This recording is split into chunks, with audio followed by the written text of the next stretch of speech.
Welcome back to Family Shadows. Here, we tell stories about fathers, families, and the quiet truths that come to light when love, respect, and betrayal collide.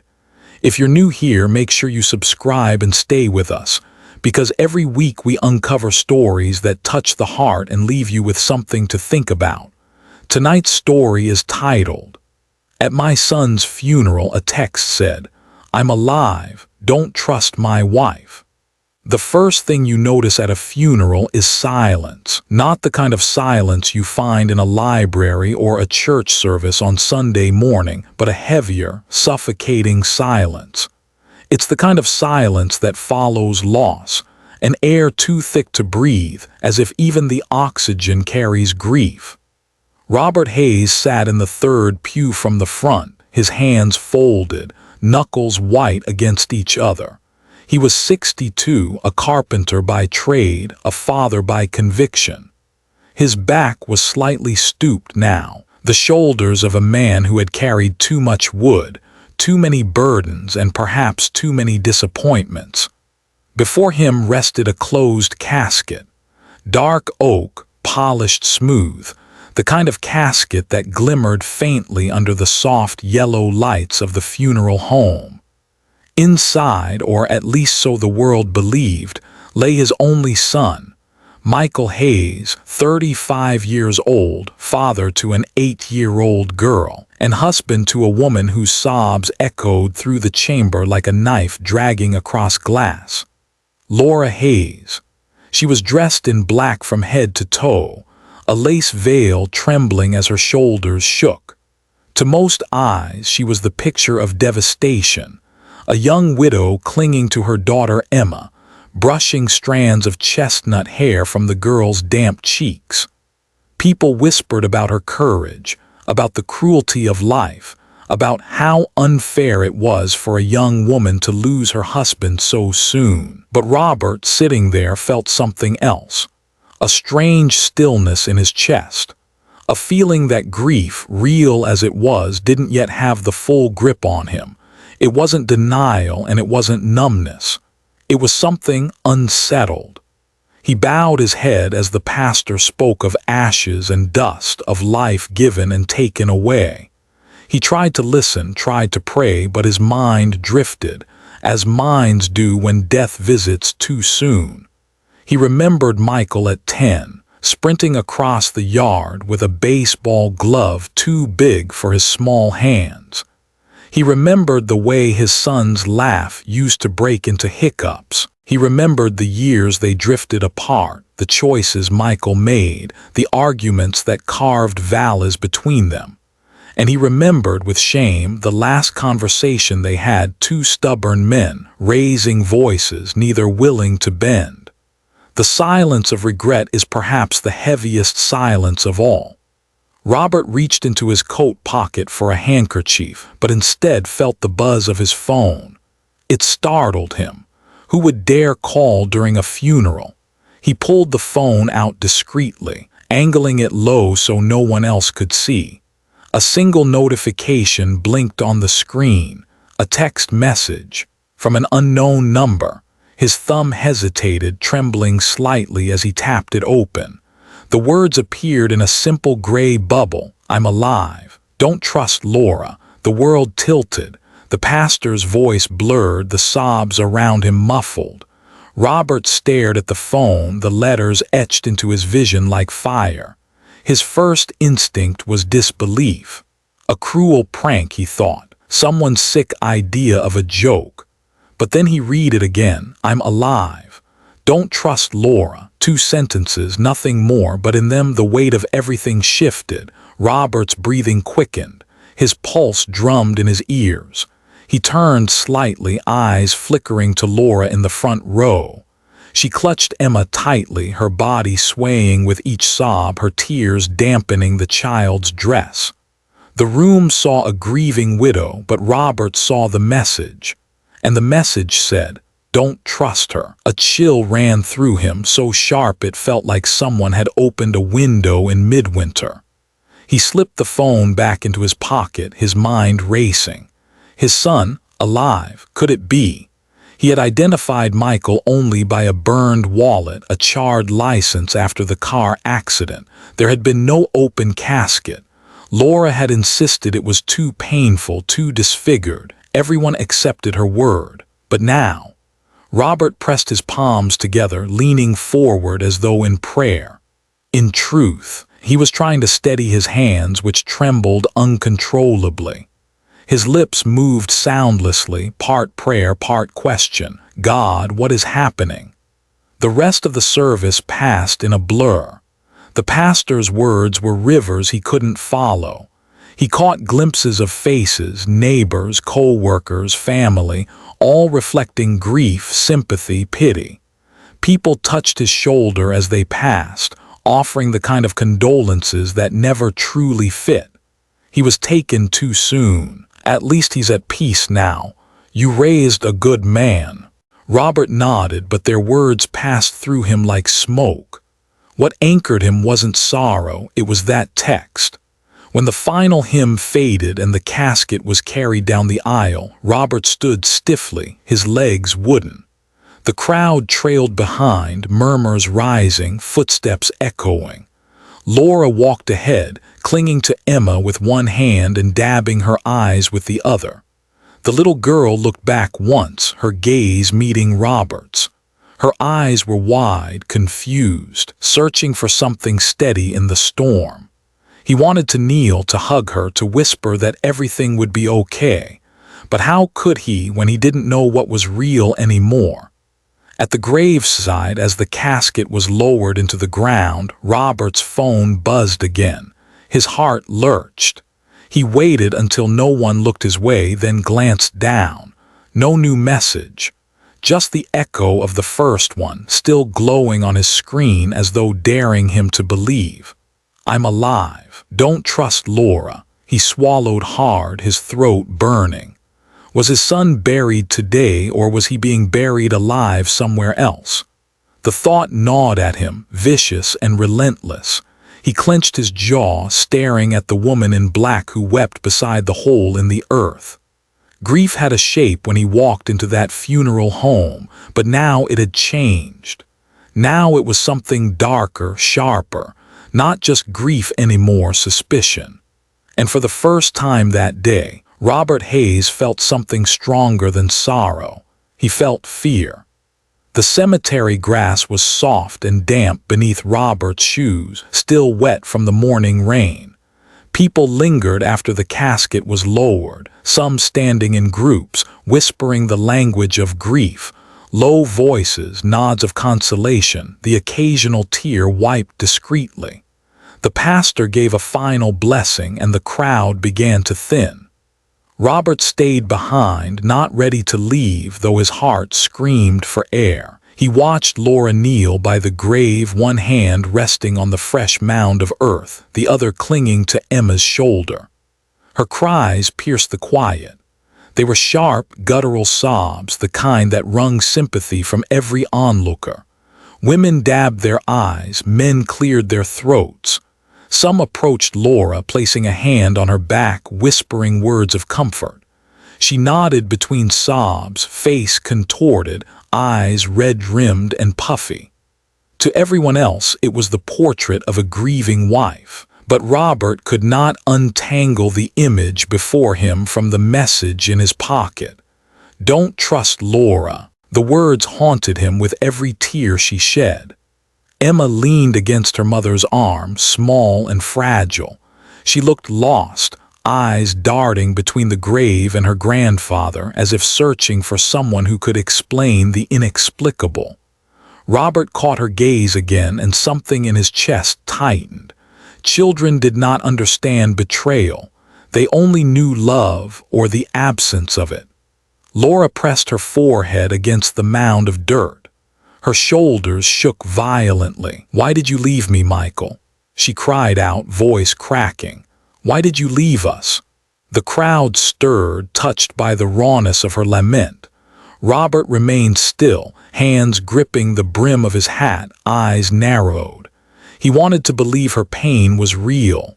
He wanted to believe that whatever distance had grown between her and Michael, She was still the wife who once held his son's hand in church pews, who once laughed beside him at family barbecues. But the text, always the text. He felt the phone heavy in his pocket like a secret too hot to carry. He considered walking away, shaking off the message as the cruel work of someone twisted. Yet his instincts, honed through 62 years of labor, mistakes, and fatherhood, warned him otherwise. Life had taught him that grief could be genuine, but deception could wear grief's clothing.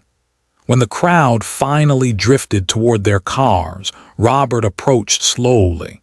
His steps were deliberate, his voice measured. "Laura," he said softly. She lifted her head, eyes swollen, mascara smudged across her pale cheeks. Emma turned too, her small hand reaching toward him. Robert knelt, pulling the girl gently into his arms. She buried her face against his chest, her body trembling. "Grandpa," she whispered almost too quietly to hear. Robert kissed her hair, inhaling the faint scent of lavender shampoo. He held her tighter, as if she were the last real thing he had left of his son. Laura rose unsteadily, brushing dirt from her skirt. Her voice trembled. "Robert, I don't know how I'll do this. He was everything to me." Her words were carefully chosen, falling in a rhythm that sounded almost rehearsed. Robert studied her face. The grief was there, but was it too much, too perfect? "We'll manage," he said simply. His voice was steady, but inside his chest was a storm. Laura nodded, dabbing her eyes again. "Emma and I will need you more than ever." She paused, her gaze locking onto his. "Michael always said you were his rock. Now you'll be ours."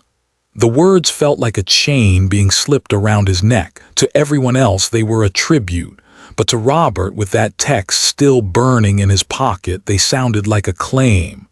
He wanted to ask her outright. He wanted to pull out the phone, thrust it before her, and demand the truth. But the setting was wrong, the timing impossible. Emma was here. The pastor lingered a few steps away. Eyes were still watching.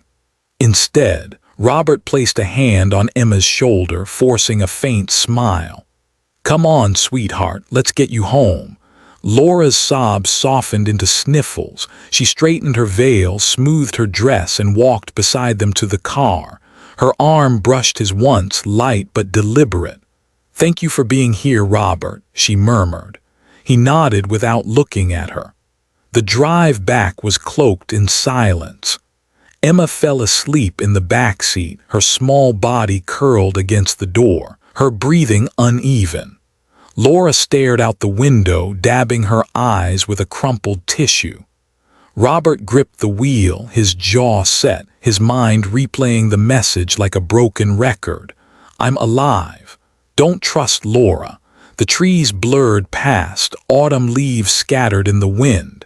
Each mile they drove felt like a mile deeper into uncertainty. When they reached the house, neighbors had already left casseroles on the porch, a quiet tradition of small-town kindness. Robert carried Emma inside, laying her gently on the couch. Laura followed behind, thanking a woman who dropped off another dish of lasagna. Robert stood in the living room, staring at the framed photos on the mantel.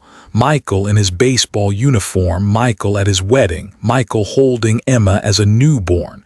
Each image was a ghost. Laura placed a hand on his arm. He stiffened. "We'll get through this together," she said softly. Her eyes glistened, but for the first time, Robert thought he saw something else behind them.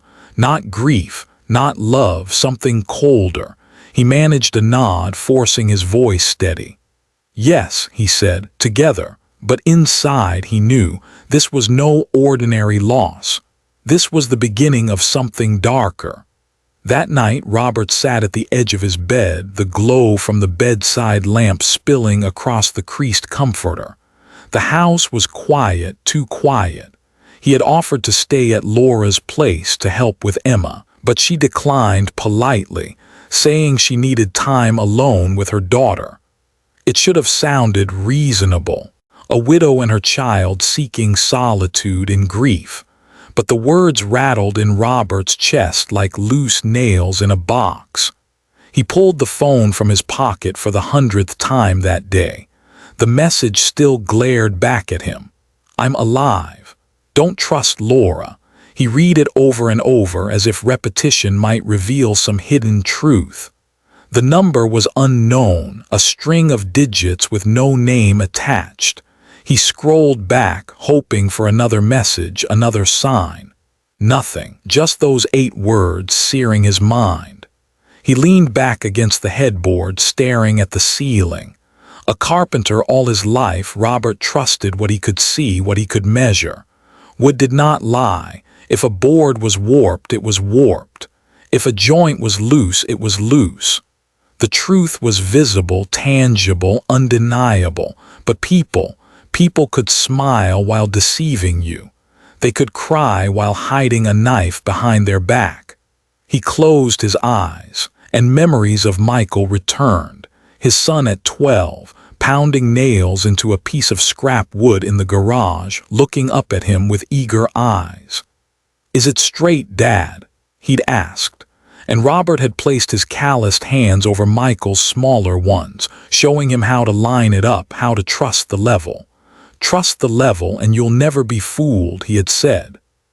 Now, decades later, he wished there were a level to place against Laura's words, against the tears she shed at the graveside. Were they straight, or were they bent, warped by something he couldn't yet see? The clock ticked past midnight. He sat up suddenly, restless, and went to his desk. Pulling out a small notebook, he scribbled the number down. Tomorrow, he decided, he would ask David Carter, his son's oldest friend, now a lawyer, to look into it. If anyone could trace it, David could. He closed the notebook and sat there for a long while, listening to the hum of the refrigerator in the kitchen, the whisper of the wind outside his window. When he finally lay down, sleep didn't come easy. His dreams were fragments, Michael's face flashing between life and death, Laura's veil dripping with black ink instead of tears, Emma calling to him from a distance he could never close. Morning arrived heavy. Robert brewed coffee, strong and bitter, and sat at the kitchen table staring at the steam curling upward like a ghost. The phone buzzed once on the table. His heart leapt, but it wasn't the same number. It was Laura. "Thank you for yesterday. Could you come by this afternoon? Emma's asking for you." Robert stared at the message. His instinct was to go immediately to hold his granddaughter, to remind her she wasn't alone. But the other instinct, the one forged by that unknown number, whispered caution. Still, he typed back, "Of course, I'll be there." By noon, he found himself outside their house again. The curtains were drawn, the porch crowded with flowers and food from neighbors. He rang the bell and Laura opened the door, eyes red, lips pale. "Robert," she said softly, stepping aside. Emma ran into his arms the moment he entered. He lifted her, pressing his cheek against hers, feeling her small heart beat against his chest. She smelled of crayons and apple juice, so achingly innocent that his eyes stung.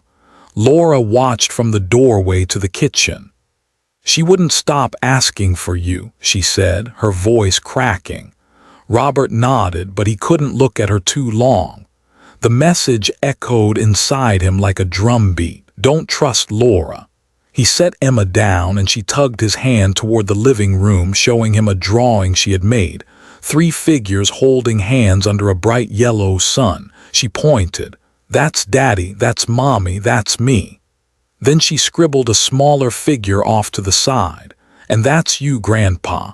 Robert's throat tightened. "It's beautiful, sweetheart," he whispered. Behind him, he felt Laura's eyes on his back. He turned slightly and saw her wiping her face, but the movement was too quick, too careful. The rest of the visit passed in a haze.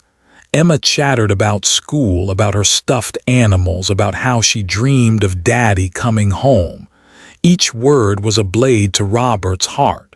When it was time to leave, Laura walked him to the door. She touched his arm, her grip firmer this time. "We'll need you, Robert. Don't disappear on us." Her eyes locked onto his, and for a fleeting second, he thought he saw something shift in them, like a shadow passing behind glass. He nodded, stepping outside into the crisp afternoon air. The sun shone bright, but inside his world had never felt darker. The following morning, Robert drove into town. The autumn air had grown colder, the kind that nipped at your ears and hinted winter wasn't far away. Maple leaves clung stubbornly to branches, half red, half gold, quivering in the breeze. He parked outside a brick office with a modest sign that read, "David Carter, attorney at law." David had known Michael since middle school. They'd played baseball together, crashed each other's bikes, stayed up too late studying for exams or pretending to. Life had scattered them into different paths, but somehow David had always lingered close, steady as an oak. When Robert walked in, David rose from behind his desk. He was in his early 40s now, clean-cut, glasses perched on the bridge of his nose, his tie slightly loosened. He crossed the room quickly, clasping Robert's hands with both of his. "Robert," he said quietly, "I'm so sorry, I can't believe he's gone." Robert's throat tightened. He didn't know whether to nod or to speak. Instead, he sat in the chair opposite the desk and slid his small notebook forward. "I need you to look into something," he said, his voice low. David frowned, adjusting his glasses. "Of course, what is it?" Robert opened the notebook to the page where he had scrawled the number. His hand shook slightly as he tapped it. "I got a message." During the funeral, David's brow furrowed. "A message?" Robert swallowed. "From this number, it said Michael's alive and not to trust Laura." Silence stretched between them, heavy and thick. David leaned back, studying Robert's face. "Are you certain? Could someone be playing a cruel trick?" "I don't know," Robert admitted. "But it felt real, and Laura," he stopped himself. His tongue caught on the name, the suspicion that clung to it. David folded his hands, thoughtful. "Let me run the number through some tools. If there's anything to find, I'll find it." Robert nodded, relief and dread mingling. David hesitated, then leaned forward, lowering his voice. "Robert, there's something I've been meaning to talk to you about, something that doesn't add up." Robert's pulse quickened. "What is it?" David glanced toward the door, then opened a drawer in his desk. He pulled out a folder, thick with documents. Michael's insurance. The payout was processed unusually fast, faster than I've ever seen. Robert frowned. "How fast?" "Within 48 hours of the accident report," David said. "Normally it takes weeks, sometimes months, but Laura's claim went straight through, almost as if someone had prepared it in advance." Robert felt the air leave his lungs, his fingers curled against his knees. David tapped the folder. "And another thing, she insisted there be no open casket, said it was too traumatic, the body too burned. But you and I both know Michael carried his father's features. Even with burns, you'd recognize him." The words sank into Robert like stones in deep water. He remembered Laura's insistence, the way she had spoken over him when arrangements were being made. He had thought it was grief talking, but now it sounded like something else. He leaned forward, his voice almost a whisper. "Are you saying what I think you're saying?" David met his eyes. "I'm saying it doesn't feel right. I don't want to accuse her without proof, but if Michael is alive, and I can't believe I'm even saying this, then she's hiding more than tears." Robert sat back, heart pounding. He rubbed his face with both hands, the stubble rough against his palms. "Emma," he whispered, "God help that little girl." David closed the folder slowly. "Give me a few days, I'll trace the number. And Robert, don't confront Laura yet. If there's truth in this, we need to be careful. Robert nodded. He rose to leave, but as he reached the door, he paused. David, he said quietly, you knew my boy better than anyone. If there's even a chance he's out there, his voice cracked. I need to find him. David's expression softened. We'll find him, one step at a time.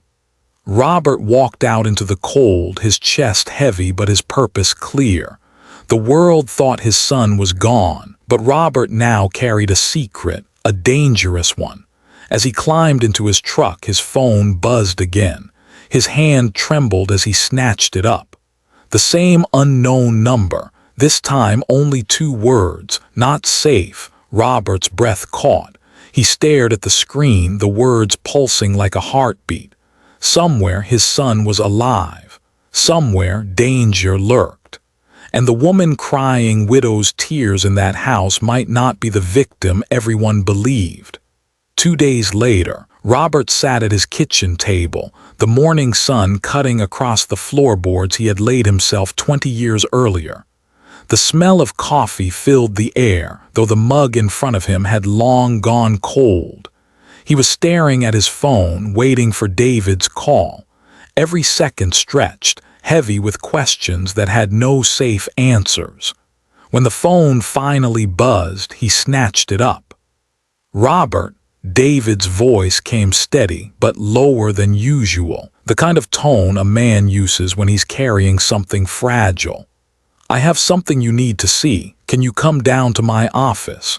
Robert didn't hesitate. He grabbed his coat and keys and drove into town, his truck rattling down the familiar streets. The world outside seemed unchanged, children playing in yards, a mailman whistling as he walked his route.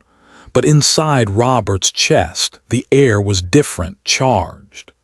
When he stepped into David's office, the younger man was already waiting with the same folder on his desk, thicker now. Papers were spread out in neat rows, bank statements, signatures, official stamps. David gestured to the chair. Sit. Robert lowered himself slowly, his knees stiff, his heart heavier. David tapped the first paper. This is the insurance claim. Laura filed it less than 12 hours after the accident report. Robert blinked. 12 hours. Yes, the car crash happened at night. By early morning, before most people had even heard, she was already submitting forms. Robert's stomach turned. He remembered that night, the phone call, the shock, the hollowness that followed. While he sat in his living room staring at the walls, Laura was at a computer filling out claims. David flipped to another page. And here, look at the withdrawal. $50,000 cleared into her account within 48 hours. Robert leaned forward, his breath unsteady. The numbers on the page blurred. She already has the money. Yes, David said grimly, and more than that. There's a second account. Hidden. Smaller deposits have been flowing there for months, transfers from places that don't add up. Robert pressed his palms against the desk. His hands shook, not from age this time, but from fury. She knew, he whispered. Before any of us, she planned for this. David didn't answer, he just slid another paper forward. One more thing, the coroner's report, or rather, the lack of it. Robert's eyes snapped to his. There was no thorough autopsy, David said. The body was badly burned, yes, but the identification was done through personal effects only. A wallet, a ring, things Laura provided. Robert leaned back, his chair creaking. He closed his eyes, the weight of it pressing down. The accident, the closed casket, the hasty payout, each piece clicking together into something he hadn't wanted to believe. He opened his eyes, voice hoarse. Michael could still be out there. David nodded slowly. And if he is, then Laura is at the center of this. The words hung in the air, sharp as glass. Robert stood abruptly, pacing the office. His hands clenched into fists. He remembered the way Laura had clutched Emma, the tears that streamed down her face, the whispers of gratitude, the pleas for family unity. All of it now seemed painted, staged. He turned back to David. "What do we do?" David hesitated.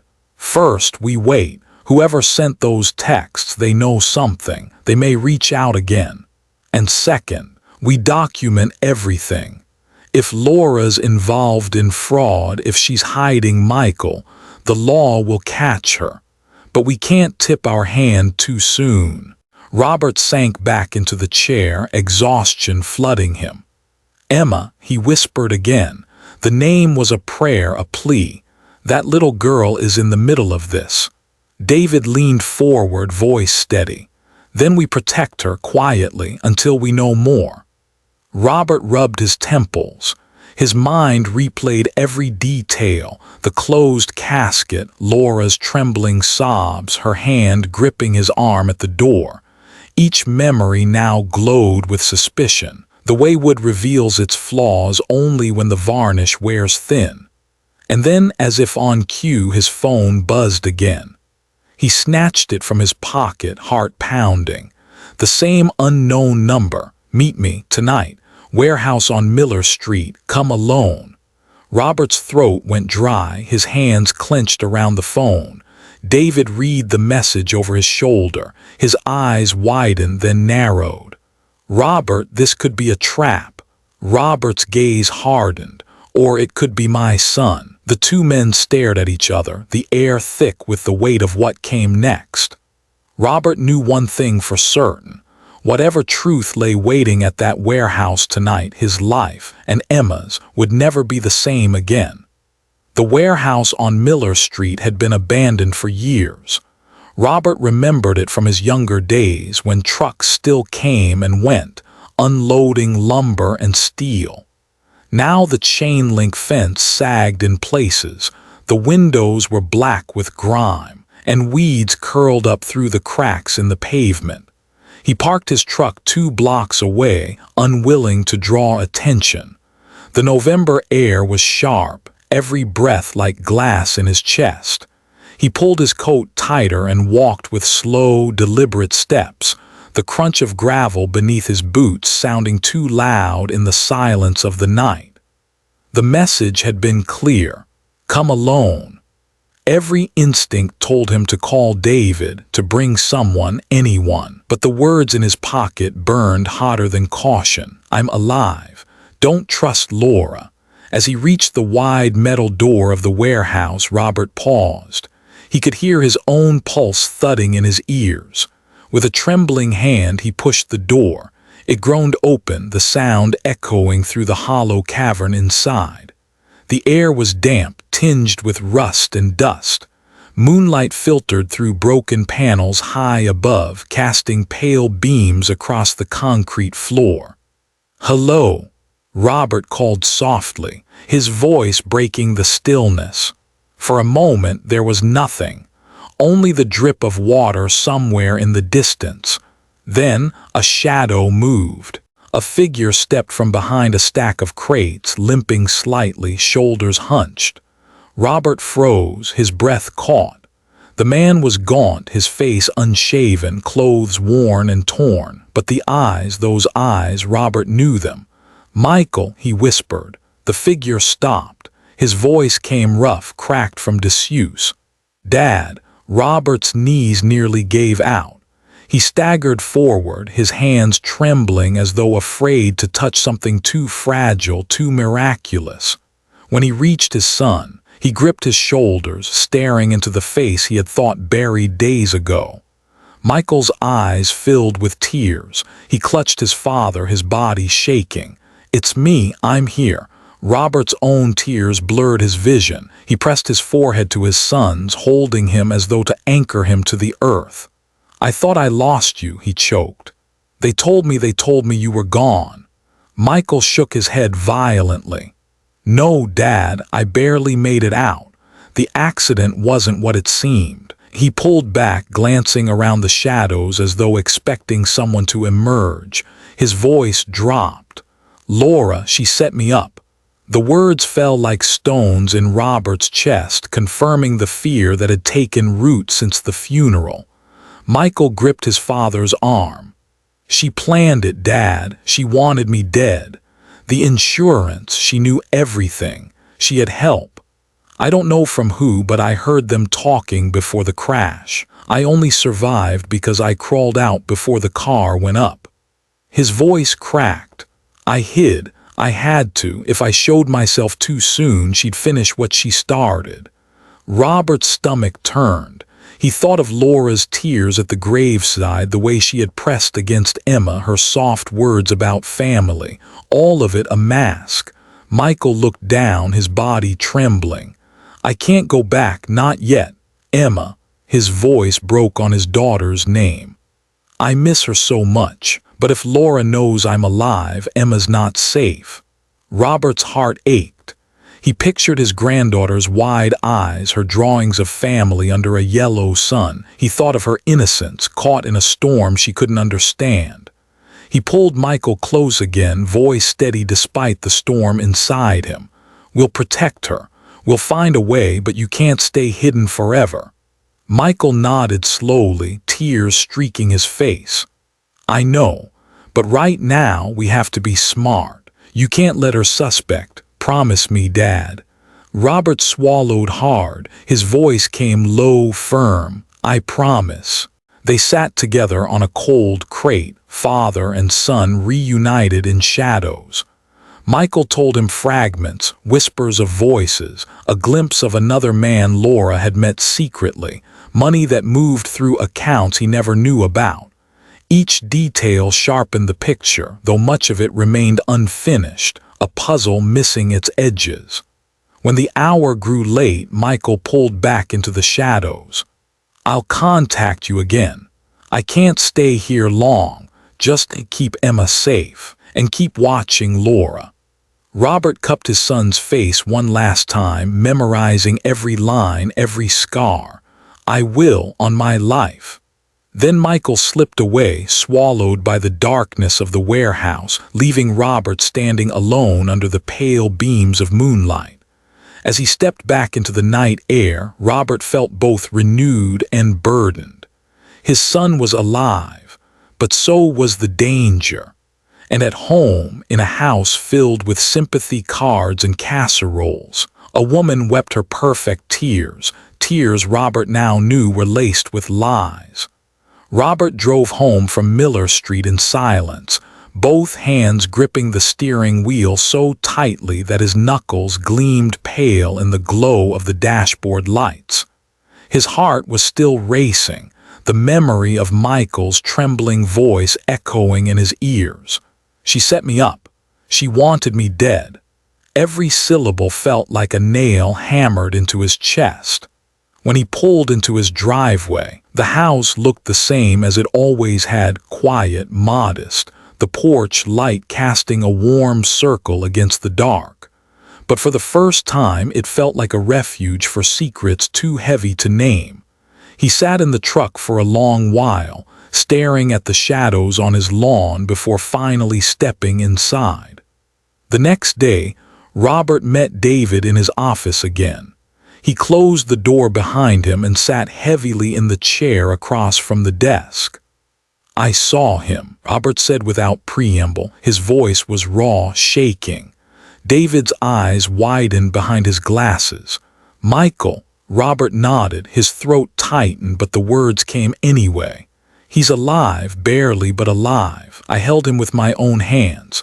For a moment, David just sat there, stunned. Then he leaned forward. "My God, what did he say?" Robert's gaze dropped to the desk. "That Laura planned it, that she wanted him gone." He overheard something before the crash, her voice. Another man's voice. Money moving, insurance ready. He crawled out before the fire, but he knew if she found out he survived, she'd finish the job. David sat back, his hand dragging down his face. "This is bigger than I thought. Fraud, conspiracy, attempted murder." Robert's voice hardened. "And all the while she clings to Emma, parading her grief, making me believe she's broken." He slammed his fist softly against the desk. But it's all a lie. David hesitated. Did Michael say who the other man was? Robert shook his head. Not yet, just that he heard them, whispering, talking about the accident like it was business. David tapped the folder again. That hidden account I told you about, it's been receiving regular deposits, small ones but consistent. If we can trace the source, it might lead us to whoever's helping her. Robert leaned forward. His eyes, weary but burning, met David's. Do it. Find the man, find everything. That evening, Robert visited Laura's house. He had promised Michael to act natural to keep her unsuspecting, and so he walked in with steady steps, his face composed. Laura greeted him at the door, her expression a careful mask of exhaustion and sorrow. "Robert," she whispered, "thank you for coming." Emma ran to him, throwing her arms around his waist. Robert bent down, scooping her into his arms, pressing his cheek against hers. He held her close, his heart aching. She was too young to know she was living in the center of betrayal. Laura stood nearby, dabbing at her eyes with a tissue. "She keeps asking for her daddy," she said, her voice breaking. "I don't know what to tell her." Robert forced his features into sympathy, though inside anger churned. "We'll get through it," he said softly. They sat together at the kitchen table. Laura spoke of bills, of sympathy cards piling up, of neighbors dropping off meals.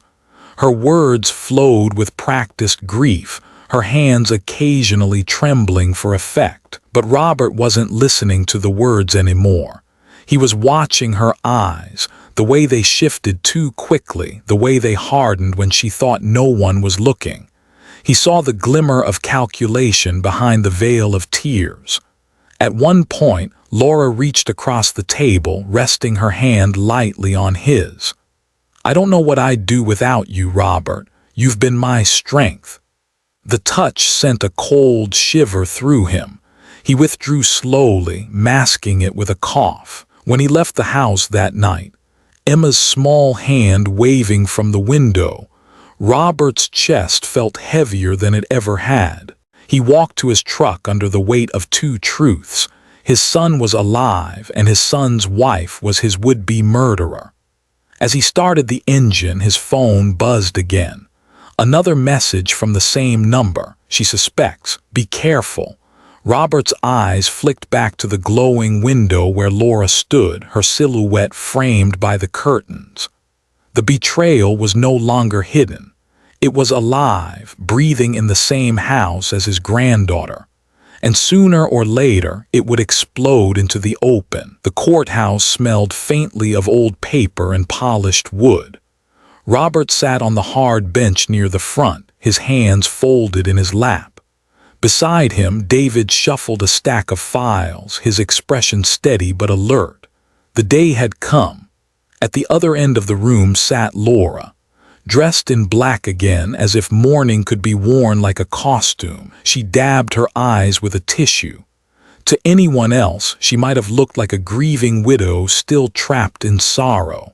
But Robert knew better now. He had seen behind the curtain. The judge entered, the gavel struck, and the proceedings began. David rose first, laying out the evidence, the rushed insurance claim, the suspicious bank transfers, the lack of an autopsy, the hidden account. Piece by piece he built the puzzle, his voice calm but sharp. And then came the moment no one expected. The doors opened at the back of the courtroom. Heads turned. Gasps rippled through the crowd. Michael walked in. Thinner, scarred, but very much alive. His steps faltered slightly, but his eyes burned with the weight of truth. Murmurs filled the chamber, and Laura's tissue slipped from her hand. "Michael," the judge said in disbelief, "you were declared dead." Michael's voice was hoarse but steady. "I was supposed to be, but I survived, and my wife knew it. She wanted me gone." He told the story, the whispers before the crash, the shadow of another man, the plan for the insurance money. His words painted the betrayal in vivid strokes. Each sentence was a nail in the coffin of Laura's lies. Robert sat still, watching his son stand in the light after so many nights in the shadows. His heart ached with pride and sorrow, but above all, relief. Laura's face shifted from pale shock to fury, then to a hollow mask as the weight of evidence pressed down. She tried to deny, to cry, to weave another story. But the truth was too strong now. When the gavel struck again, the decision was clear. Laura was guilty of fraud, conspiracy, and attempted murder. She was led away, her cries echoing through the courtroom, not of grief this time, but of desperation. Robert closed his eyes. For the first time in weeks, he allowed himself to breathe. Later, outside the courthouse, Emma ran into his arms. Michael knelt beside her, tears streaking his face as he held his daughter for the first time since that night. Father and son embraced, and Robert wrapped them both in his arms, the 3 generations bound together in the sunlight. For Robert, justice was not just in the verdict. It was in the return of his son, the safety of his granddaughter, and the quiet knowledge that truth, though buried deep, had found its way to the surface. He thought back to the message that had started it all. "I'm alive. Don't trust Laura." 8 words that tore his world apart and then pieced it back together. Now, standing with his family, Robert understood. Grief may lie, tears may deceive, but love endures. Thank you for watching this story on Family Shadows. If it touched you, don't forget to subscribe, share your thoughts in the comments, and join us for more stories of love, sacrifice, and truth within families. We wish you good health and a home filled with peace, love, and happiness.